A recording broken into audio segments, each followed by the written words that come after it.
La semaine dernière au Japon, un homme est monté à l'intérieur d'une sphère en verre et a roulé directement à travers le trafic aux heures de pointe.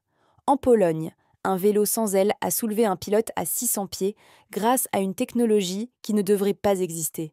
Et en Californie, une voiture a simplement roulé sur l'autoroute 101 puis a volé au-dessus. Ce ne sont plus des prototypes, ils sont expédiés directement à votre porte. Chacun de ces 9 véhicules résout une pièce du même puzzle: comment rendre le vol personnel aussi facile et abordable que de conduire une voiture. Numéro 9, le vélo aérien Volono. Le dernier jour d'avril 2025. Tomasz Patan a discrètement publié une courte vidéo qui a mis les réseaux sociaux en émoi. Dans celle-ci, une machine noire, mate et élégante survole une vallée boisée en Pologne, plane sans effort sur un coussin de poussée invisible, puis atterrit doucement sur un sentier en terre. Ce n'est pas de la CGI. C'est le vélo aérien Volonaut, une véritable machine volante qui ressemble à quelque chose tout droit sorti d'un film de science-fiction.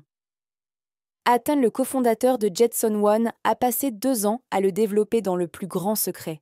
Et maintenant, le monde a enfin un aperçu. Ce qui le distingue, c'est sa façon de voler. Le vélo aérien n'utilise ni aile ni rotor tournant. Au lieu de cela, il est propulsé par de petites turbines à jet cachées à l'intérieur d'un cadre ultra fin fabriqué en fibre de carbone, imprimé en 3 dimensions. Ce cadre est 7 fois plus léger qu'une moto légale sur route, mais suffisamment solide pour supporter les forces du vol. Les pilotes chevauchent le vélo, comme ils le feraient sur une moto de motocross se penchant en avant, pour avoir une vue dégagée à 360 degrés. Puisqu'il n'y a rien qui tourne à côté d'eux, il n'y a pas de désordre visuel, juste de la vitesse brute et de la liberté. Un ordinateur de vol sophistiqué détecte même le moindre changement de poids ou de pression sur le guidon, ajustant les bus à jet pour maintenir le vélo stable, qu'il soit en vol stationnaire ou en mouvement. Patan affirme que le vélo aérien peut atteindre des vitesses proches de 124 miles par heure et le faire assez silencieusement pour se faufiler dans des rues étroites sans provoquer un tourbillon de turbulences. Avec un seul plein de carburant, il peut voler pendant près de 20 minutes. 20 minutes de temps de vol mettent n'importe quelle destination dans un rayon de 10 miles à quelques minutes suffisamment pour transformer n'importe quel trajet. Les experts qui ont vu le prototype de près estiment qu'il pèse moins de 90 livres, ce qui signifie qu'il a un rapport poussée-poids meilleur que de nombreux drones de course. Bien que Patan garde les détails exacts des turbines sous silence jusqu'à ce que les brevets soient écanés ou verrouillés, les systèmes embarqués comme le casque de vol et les commandes électroniques empruntent beaucoup au Jetson One qui se vend autour de 128 000 $. Les images ne mentent pas. Vous pouvez voir le vélo aérien coupé à travers les crêtes forestières, survolant juste au-dessus des cimes des arbres et se faufilant à travers des espaces que nul hélicoptère ne pourrait rêver d'entrer. Lorsque le pilote ajuste l'accélérateur des feux arrière rouges, clignote, preuve que ce n'est pas un truc d'effets spéciaux. Même par temps venteux, le site technologique polonais Weightmad a noté comment le vélo maintenait sa position comme un champion, suggérant qu'il a un potentiel sérieux pour des missions de recherche et de sauvetage dans des endroits sauvages ou accidentés. Il n'y a pas encore de prise officielle ni de date de livraison, mais l'intérêt afflue déjà. Les premiers intervenants, les partisans de la mobilité aérienne urbaine et les investisseurs voient une promesse dans un aéronef compact sans rotor qui pourrait atterrir sur des toits, inspecter des pipelines ou réduire les trajets à 10 minutes en vol. Patan dit que d'autres vols d'essai arrivent bientôt et le prochain aura une ligne d'horizon de ville en arrière-plan. Si un vélo volant sans rotor semble impossible, attendez de voir ce que Toyota vient de rendre légal sur la route. Numéro 8. La sphère roulante de Toyota.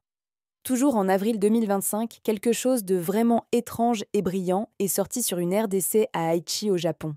Cela ressemblait à une énorme bulle transparente à peu près de la taille d'un spa glissant sur le bitume. À l'intérieur de cette sphère large de 6 pieds et demi se trouvait un petit pod à 2 sièges, et d'une pression sur le joystick, l'ensemble a tourné vers l'avant comme une roue de hamster high-tech. Une foule de plus de 200 personnes s'est rassemblée instantanément, et les ingénieurs derrière le projet des bénévoles de la société d'ingénierie Toyota, comptant 20 000 membres, savaient qu'ils avaient réussi leur thème. Ce prototype à grande échelle a pris vie en seulement 4 mois, commençant comme un modèle qui pouvait tenir dans la paume de votre main. La clarté époustouflante de la sphère est due à Shinchi, une entreprise japonaise qui construit normalement des murs acryliques épais pour d'énormes aquariums, ceux qui accueillent des requins-tigres. Les ingénieurs de Shinchi ont soigneusement courbé, chauffé, poli et fusionné les panneaux jusqu'à ce que les joints disparaissent complètement. Le globe final pèse environ 400 livres, suffisamment léger pour que 2 personnes puissent le faire rouler à la main. À l'intérieur de la sphère, un cadre en aluminium minimaliste maintient la capsule passager. Le pod est situé tout en bas de la boule, laissant la gravité, et non les ceintures de sécurité, faire la majeure partie du travail pour maintenir les passagers stables. Et quand il est temps de se déplacer, 4 roues motrices à pneus en caoutchouc entrent en action. Celles-ci sont attachées à un chariot intérieur, chacune alimentée par un moteur à moyeu électrique emprunté au catalogue de pièces existant de Toyota. Lors des premiers tests, le spinner avançait à peine 10 pieds. Mais après des mises à jour de firmware, il peut maintenant atteindre des vitesses qui approchent de 10 miles par heure. Encore mieux, il peut tourner sur place avec un véritable rayon de braquage nul, ce qui est un rêve pour la navigation serrée dans les villes encombrées. L'acrylique transparent offre une vue panoramique, mais Toyota travaille déjà sur des mises à jour de prochaine génération. Les versions futures utiliseront du verre intelligent qui peut s'assombrir au soleil et afficher des informations telles que la vitesse, le niveau de batterie et des directions étape par étape directement sur le dôme. Malgré le battage médiatique, Toyota dit que le spinner n'est pas destiné aux concessionnaires pour l'instant. Pour l'instant, Toyota ne vendra pas le spinner dans les concessions. Au lieu de cela, il est déployé exclusivement dans Woven City, leur ville intelligente expérimentale près du mont Fuji, où les lois de circulation traditionnelles ne s'appliquent pas. Cela est dû au fait qu'il n'a pas de suspension de protection contre les collisions ou d'adhérence sous la pluie. Mais dans des endroits comme Woven City, une zone de test futuriste remplie de bots à basse vitesse et de pods partagés, il pourrait en fait trouver un foyer. Les ingénieurs travaillent maintenant sur un logiciel d'équilibre en côte et explorent comment une batterie lithium-fer-phosphate pourrait prolonger le temps de conduite au-delà de 30 minutes. Mais pendant que Toyota perfectionnait les sphères, une entreprise chinoise a discrètement résolu un problème plus grand. Comment voler sans choisir entre le sol et l'air? Numéro 7. Richter Skyrider X1. Début janvier 2025. L'effervescence sur le salon CES à Las Vegas s'est arrêtée lorsqu'un scooter noir mat de la société chinoise Richter a discrètement avancé, déplié 4 bras en fibre de carbone et s'est élevé directement du sol. Ce n'était pas un prototype caché derrière du verre, c'était la vraie chose. Appelée Skyrider X1, la machine mélange un cyclomoteur électrique légal sur route avec un système complet de décollage vertical. Chacun des 4 bras contient 2 hélices empilées, lui donnant un total de 8 et une fois dans les airs, ses roues se rétractent dans le corps. Lorsqu'il atterrit, les bras se replient, réduisant le X1 à la largeur d'une moto ordinaire parfait pour se faufiler dans le trafic urbain ou se recharger à une borne routière. Les journaux de vol officiels publiés après la démonstration publique montrent qu'il a grimpé à environ 656 pieds et a navigué à une vitesse constante d'environ 62 miles par heure. Le temps de vol dépend du pack de batterie. Le modèle d'entrée SNUL vous donne un peu plus de 25 minutes dans les airs, tandis que le pack SX amélioré pousse cela à près de 40 minutes. Cela se traduit par près de 40 miles de portée aérienne. Ce temps de vol de 40 minutes signifie San Francisco à San José en moins de 15 minutes, tandis que tout le monde est coincé dans 2 heures de trafic. Sur le sol, le groupe motopropulseur hybride électrique étend le voyage encore plus loin, jusqu'à environ 112 miles sur une seule charge. Et même avec un pilote à bord, le corps du Skyrider ne pèse que 176 livres. Pour donner une idée, c'est plus léger que la plupart des motos, mais il peut grimper à 655 pieds, plus haut que la plupart des gratte-ciel de la ville.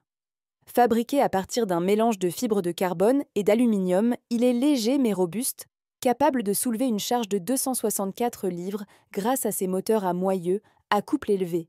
Pour garder tout ce pouvoir sous contrôle, Richter a équipé le X1 d'un ordinateur de vol triple redondant qui gère l'évitement des intempéries, la planification d'itinéraires et les décollages et atterrissages automatiques. Si chaque moteur venait à échouer en plein vol, un parachute balistique de pleine longueur se déploie à l'arrière pour ramener le véhicule au sol en toute sécurité. Le pilotage ressemble à une expérience familière comme conduire une moto tout-terrain. Tourner l'accélérateur pour grimper, incliner le guidon pour tourner ou activer simplement le pilote automatique et laisser l'affichage tête haute vous guider à travers l'itinéraire. Lors des vols d'essai au-dessus du lac Mead, le X1 est passé du sol au vol stationnaire en moins de 10 secondes à éviter d'ébouer sans un seul ordre humain, puis a atterri en douceur sur le bord de l'eau en utilisant ses patins amphibies. Richter propose 2 versions toutes deux au prix compris entre 50 000 et 60 000 $, un énorme bond en matière d'accessibilité par rapport au prototype de Hoverbike à 1 million de dollars de l'année dernière. Les précommandes se sont épuisées en seulement 48 heures et avec les régulateurs chinois qui préparent des couloirs aériens économiques à basse altitude au-dessus de Shanghai pour 2026, le trajet quotidien pourrait bientôt inclure un détour à travers les nuages sans changement de siège requis. Le Skyrider a prouvé que le vol hybride était possible, mais une entreprise essaie de perfectionner les jetpacks personnels depuis 2008 et leur histoire a pris un tournant inattendu. Numéro 6, Martin Jetpack. En 2008, la foule à Oshkosh a fait une pause alors qu'un étrange cadre volumineux en fibre de carbone et en aluminium passait. Cela ressemblait à quelque chose tout droit sorti d'un film de Buck Rogers, et en un sens, c'était le cas. Cette machine est devenue connue sous le nom de Martin Jetpack, un aéronef à décollage vertical pour une personne construit à Christchurch en Nouvelle-Zélande. Ce n'était pas une fusée crachant du feu fixée à votre dos. Au lieu de cela, elle fonctionnait avec un moteur à essence V4 de 2 litres à 2 temps, produisant environ 200 chevaux. Ce moteur entraînait une paire de ventilateurs ductés qui forçaient tout de l'air frais vers le bas, soulevant à la fois le pilote et le pack directement dans le ciel. Au fil des ans, plus de 30 prototypes différents ont été construits. Au moment où le modèle final était prêt, les spécifications commençaient à sembler étonnamment pratiques. Son poids à vide était d'environ 441 livres, tandis que son poids maximal au décollage atteignait environ 835 livres, laissant de la place pour un pilote et un équipement allant jusqu'à 215 livres. Il pouvait atteindre des vitesses d'environ 46 miles par heure, grimper au-dessus de 8200 pieds et voler jusqu'à 31 miles. Un plein de gaz premium achetait environ 30 minutes dans les airs, et si quelque chose échouait en plein vol, un parachute balistique se déployait en moins d'une demi-seconde. Les commandes fly-by-wire et le système de poussée vectorielle maintenaient l'appareil suffisamment stable pour planer à côté d'une fenêtre de gratte-ciel ou rester en place au-dessus d'une falaise. Cette stabilité a attiré l'attention des équipes d'intervention d'urgence. La défense civile de Dubaï a passé une commande pour 20 unités, espérant que les jetpacks permettraient aux pompiers d'atteindre les étages supérieurs du Burj Khalifa plus rapidement que n'importe quelle échelle. Des groupes de premiers intervenants et des agences militaires du monde entier ont montré un intérêt similaire, voyant en cela une chance d'opérer dans des endroits que les hélicoptères ne pouvaient tout simplement pas atteindre. Mais l'ingénierie n'était pas le problème. Le financement l'était. Entre 2014 et 2017, la société chinoise Guangqi Science a investi des dizaines de millions de dollars dans Martin Aircraft. Pourtant, l'augmentation des coûts de développement a dépassé les nouveaux investissements. En juillet 2023, la société avait épuisé ses ressources. Les liquidateurs l'ont fermé, mettant aux enchères 7 prototypes de jetpack, du matériel de test et d'énormes piles de données de conception. Un prototype seul s'est vendu pour 158 000 $. Peu de temps après, un acheteur international anonyme a acheté tout le reste matériel conception et droit, avec des projets de poursuivre le développement en dehors de la Nouvelle-Zélande. Le timing de cette acquisition juillet 2023 coïncide exactement avec le moment où la FAA a commencé à finaliser ses règlements sur le levage propulsé. Quiconque a acheté les conceptions de Martin savait que le paysage réglementaire était sur le point de changer. Cette acquisition discrète a maintenu le rêve en vie. Les analystes suivant le marché du levage de propulsé qui vaut déjà environ 450 millions de dollars et devrait croître de 5 fois au cours des 10 prochaines années, affirment que le design de Martin détient toujours le record du rapport charge utile poids le plus élevé de tout pack à ventilateur ducté jamais volé. Les ingénieurs liés au nouvel acheteur étudient déjà des moyens de remplacer le moteur à essence bruyant par un système hybride turbine électrique, visant une plus grande autonomie et un bruit réduit. Si les vols d'essai se déroulent comme prévu à la fin de 2026, selon les règlements de drone de la partie 107, le jetpack Martin pourrait enfin avoir sa seconde chance, non pas comme un jouet de milliardaire, mais comme une machine salvatrice capable d'atteindre 30 étages en moins de 30 secondes. Et pendant que Martin Jetpack se bat pour le financement, une autre entreprise a adopté une approche radicalement différente. Que se passerait-il si voler était aussi simple que de prendre un téléphérique numéro 5 EXA. Un après-midi de printemps venteux à l'exposition mondiale d'Osaka, 2025. Un aéronef étrange, avec des jambes ressemblant à celles d'une araignée, s'est élevé silencieusement depuis le nouveau vertiport de mobilité intelligente. Il a flotté en douceur au-dessus d'une piscine réfléchissante, parfaitement calme, puis a atterri avec à peine un bruit. L'appareil appelé EXA est un multicoptère électrique à un siège construit par Lift Aircraft basé à Austin. Et malgré ce que certains rapports préliminaires ont affirmé, il n'a pas 8 hélices. Il en a 18. Chacune est alimentée par son propre moteur, tirant de l'énergie de batterie lithium-ion à échange rapide.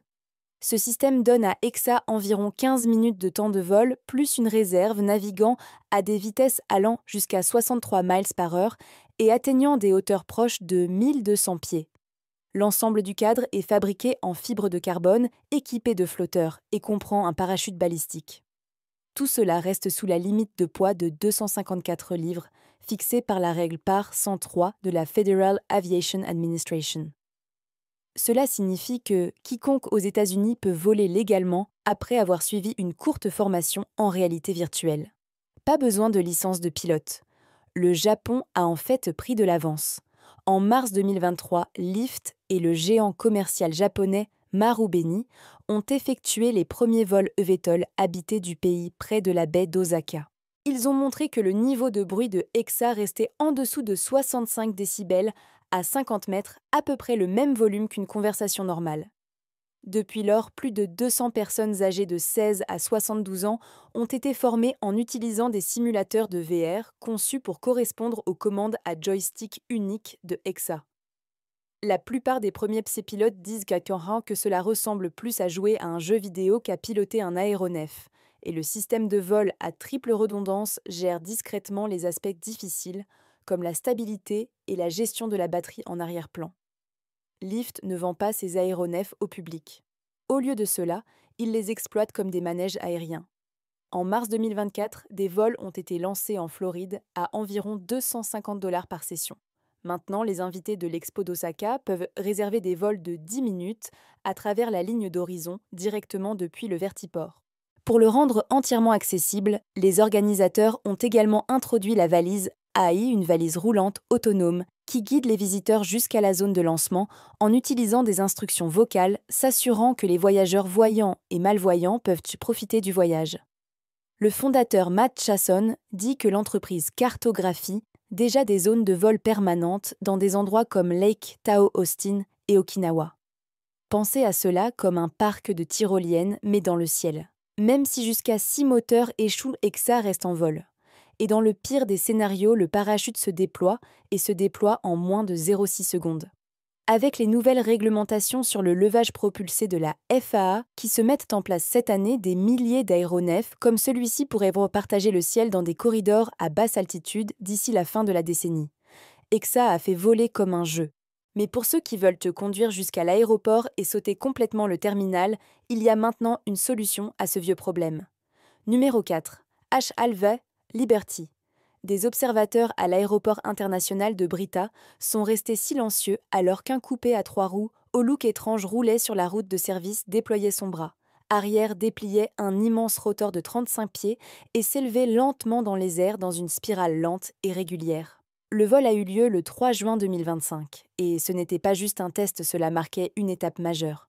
L'aéronef était le PLV Liberty, un gyrocoptère conçu aux Pays-Bas qui est désormais entièrement légal sur route à travers l'Europe et officiellement approuvé pour fonctionner depuis la nouvelle installation d'assemblage final et de livraison de l'aéroport. À première vue, la Liberty pourrait passer pour un trike de sport futuriste avec des portes en aile de mouette et un corps en fibre de carbone sculpté. Mais sous cet extérieur élégant se cachent 2 moteurs, Rotax 912 IS. L'un alimente la roue arrière sur la route avec 100 chevaux. L'autre entraîne l'hélice de poussée en vol. Son poids à vide est d'environ 1465 livres, tandis que son poids maximal au décollage atteint 2006 livres. Cela laisse de la place pour environ 595 livres de charge utile, suffisamment pour 2 adultes et quelques bagages. Sur la route, il atteint une vitesse maximale d'environ 100 miles par heure et peut parcourir près de 820 miles avec un plein de carburant ordinaire. Dans les airs, il navigue à environ 110 miles par heure, atteint des altitudes allant jusqu'à 11 500 pieds et couvre environ 310 miles ou jusqu'à 4 heures avant de devoir refaire le plein. La conversion de voiture à aéronef ne prend que 5 minutes. Un mât hydraulique soulève le rotor, les pales à ressort se mettent en place et la queue s'étend de 3 pieds supplémentaires pour la stabilité en vol. Puisque le rotor tourne librement en autorotation, la Liberty peut encore planer et atterrir en toute sécurité si les 2 moteurs s'arrêtent. Le système de manœuvre au sol est basé sur la même technologie de contrôle d'inclinaison utilisée dans la moto Carver 1, permettant à la cabine de s'incliner dans les virages, que vous preniez des virages ou que vous soyez en vol. Le design de PLV a franchi d'importants obstacles réglementaires.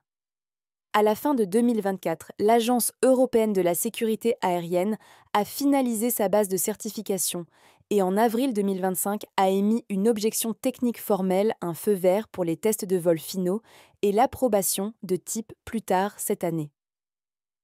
L'approbation routière est arrivée encore plus tôt, ce qui signifie que les acheteurs néerlandais peuvent légalement conduire leur aéronef directement de la salle d'exposition vers les cieux. L'approbation aux États-Unis est également en cours, mais les propriétaires américains auront besoin d'une licence de gyrocoptère de sport pour voler. La Liberty a déjà suscité un vif intérêt. L'édition limitée Pioneer, avec seulement 90 unités, se vend à environ 527 000 $, tandis que l'édition Sport commence près de 316 000 $. Les réservations ont ouvert en mai et en 6 semaines, plus de 300 commandes avaient été enregistrées, représentant plus de 150 millions de dollars de ventes potentielles. Avec la production de rotors désormais entièrement industrialisée et une chaîne de montage de pilotes déjà en cours PLV, dit que les premières livraisons s'envoleront de Breda avant la fin de 2026. Bien que la Liberty fasse quelque chose d'extraordinaire en transformant une voiture en aéronef, ce véhicule suivant fait quelque chose d'encore plus étrange. Il vole de côté. Numéro 3, Aleph Model A. Le 6 juin, une foule s'est rassemblée à San Mateo autour d'une ancienne plateforme de missiles pour assister à quelque chose qui ressemblait tout droit à de la science-fiction. Aleph Aeronautics a présenté son dernier prototype Model A et pour la première fois en public, la voiture non seulement conduisait, mais volait réellement.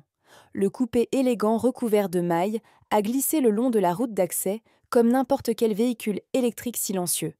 Puis il a pivoté de 90 degrés, a activé 8 hélices cachées et s'est élevé dans les airs. Tout comme ça, la promesse d'Aleph, conduire d'abord voler, ensuite n'était plus juste une démonstration de laboratoire.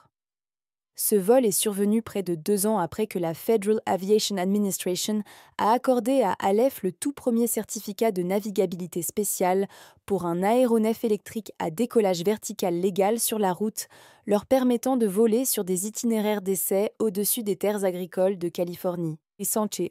À première vue, le modèle A ressemble à une sculpture roulante, presque comme une grille art déco sur roue. Mais cachés à l'intérieur de cette maille ouverte se trouvent 8 moteurs électriques, faisant tourner des hélices en fibre de carbone. Ce design répartit la poussée, ce qui aide à réduire le bruit, et garde le véhicule suffisamment léger pour respecter la règle ultra légère de la partie 103 pendant les tests. Lorsque la production commencera, la voiture pèsera environ 850 livres à vide, pourra accueillir confortablement 2 adultes et laissera même de la place pour des bagages, grâce à un cadre composite léger et un plateau de batterie structurelle conçu pour supporter la charge. Sur la route, elle se conduit comme une voiture électrique de quartier atteignant une vitesse maximale d'environ 25 miles par heure pour rester dans les limites légales. Mais lorsque vous appuyez sur le bouton de vol, sur l'affichage de direction, tout change. Le système vérifie l'espace aérien environnant, soulève les roues quoiqu'avant et déplace les hélices pour un soulèvement vertical. Une fois que la voiture dépasse les bâtiments du voisin, le corps se tourne sur le côté, transformant l'ensemble du véhicule en une aile volante compacte. Dans les airs, elle navigue à environ 110 miles par heure et peut parcourir jusqu'à 110 miles. Si vous restez au sol, vous obtiendrez environ 200 miles d'autonomie par charge. L'intérêt pour le modèle A a rapidement augmenté. Aleph a commencé à prendre des réservations fin 2023, demandant 150 $ pour rejoindre la liste d'attente standard ou 1 500 $ pour une place prioritaire. En mai 2025, plus de 3 400 précommandes avaient afflué représentant plus de 1 milliard de dollars de ventes potentielles. Les premières livraisons sont attendues au dernier trimestre de l'année, en attendant la certification complète de la FAA. Aleph a déjà loué un bâtiment de 80 000 pieds carrés à San José et cherche un deuxième site au Texas visant à augmenter la production au-delà de 10 000 unités par an. Et tandis que le PDG Jim Duchovny a laissé entendre un modèle Z à 4 sièges avec plus de 300 miles en vol et un prix de véhicule électrique de milieu de gamme pour l'instant, le modèle A offre une promesse plus simple mais révolutionnaire. Évitez le trafic, atterrissez dans le parking du magasin et conduisez le dernier bloc jusqu'à chez vous sans jamais changer de véhicule. Aleph a conquis le vol latéral, mais au Japon, une autre entreprise vient d'atteindre quelque chose d'encore plus ambitieux. La première démonstration publique au monde d'un taxi volant certifié. Numéro 2, SkyDrive SD05. Début 2025 au nouveau vertiport d'Osakako. Le SD05 blanc, neige de SkyDrive, s'est élevé doucement de la plateforme, a monté à environ 16 pieds et a plané régulièrement au-dessus d'une foule de journalistes, stupéfaits, pendant environ 4 minutes avant de redescendre doucement. Ce test piloté à distance tenu le 9 avril 2025, juste 4 jours avant l'ouverture officielle de l'exposition mondiale, marquait la première fois que la voiture volante élégante à 3 places du Japon était révélée à grande échelle dans un cadre public. Le SD05, prêt pour la production, mesure plus de 37 pieds de long et de large et mesure un peu moins de 10 pieds de haut. Sa cabine en coque de palourde peut accueillir confortablement un pilote et 2 passagers. L'aéronef utilise 12 rotors électriques silencieux disposés en 6 paires coaxiales, qui fournissent pas non seulement un soulèvement vertical mais offrent également une redondance. Donc même si un moteur échoue, les autres peuvent maintenir l'appareil en vol et le faire atterrir en toute sécurité. SkyDrive indique actuellement une vitesse de croisière d'environ 62 miles par heure avec une portée de base de 9 miles et un temps de vol compris entre 5 et 10 minutes. Mais selon les ingénieurs de l'entreprise, de meilleurs systèmes de batterie sont déjà en développement et pourraient étendre sa portée à quelque part entre 19 et 25 miles au cours des 2 prochaines années.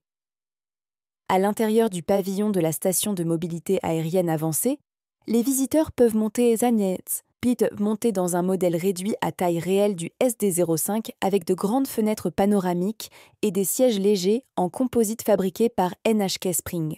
Une démonstration de réalité mixte leur donne l'expérience de voler au-dessus du centre-ville d'Osaka ou de se faufiler à travers le bourdonnement électrique de Shinjuku. Une caractéristique ingénieuse qui a attiré l'attention est le pack de batterie modulaire qui peut être échangé en quelques secondes, tout comme un arrêt au stand de sport mécanique, afin que l'aéronef puisse retourner dans les airs sans long délai de recharge. Le personnel de l'expo a également présenté les nouvelles routes Osaka Diamond, une série de corridors de vol urbain courts qui relieront bientôt Umeda Tennoji Morinomiya et le front de mer. Le service passager devrait commencer plus tard cette année, en attendant la certification de type de la part du Bureau de l'aviation civile du Japon. Des dizaines de plateformes sur les toits et en bord de mer sont en cours de préparation pour accueillir ces vols, tandis que de plus grands vertiports sont encore en construction. Si le Japon respecte ce calendrier, il sera encore un pas derrière la Chine, où le EH216S autonome à 2 places d'Ehang a reçu le premier certificat officiel d'exploitation de taxis aériens au monde plus tôt cette année. Ehang prépare déjà des vols touristiques dans des villes comme Guangzhou et Shanghai soutenus par des hubs entiers conçus pour le transport à basse altitude.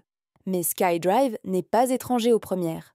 Son SD03 à un siège a effectué un vol habité en 2020, bien avant que la plupart des concurrents ne quittent même la planche à dessin.